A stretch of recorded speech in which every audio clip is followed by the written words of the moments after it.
ఈరోజు వైజాగ్లో ఆదర్శ్ నగర్ హనుమంతాకు బొమ్మ పక్కన పెట్రోల్ బంక్ దగ్గర ఒక ఆటో డ్రైవరు పెట్రోల్ కొట్టించుకుంటున్నాడు. పెట్రోల్గా కొట్టిన ఆయన సరిగా కొట్టక కింద నలిగిపోయింది. సరిగా కొట్టవయ్యా అని అడిగినందుకు ఆ ఆటో డ్రైవర్ని ఆ బంకులో పనిచేస్తున్న కుర్రాడు ఏమని అంటున్నాడంటే ఆయన మీద కలబడ్డడం చేయడం చేసింది. ఆయన అందరినీ ముందుకు వెళ్ళిపోయాడు. కొంచెం వెళ్ళిపోయిన తర్వాత ఆటో డ్రైవర్లు ప్రతి ఓడు రోడ్ల మీద అడుక్కుని లంచో కొడుకులు ఇక్కడ పెద్ద బిల్డప్ ఇస్తారు అని మాట్లాడుతున్నాడు.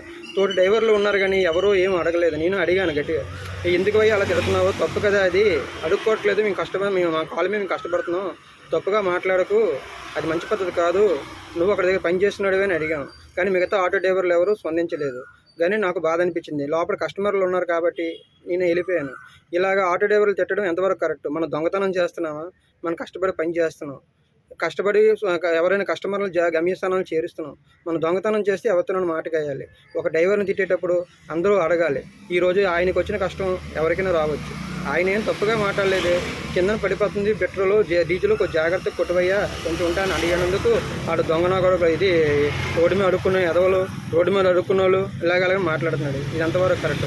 అందరూ డ్రైవర్లు షేర్ చేసి ఇలాగ ప్రతి ఏ కష్టం వచ్చినా ఆటో డ్రైవర్లు అందరూ ఒక యూనిట్గా ఉంటారని మరి కోరుకుంటున్నాను.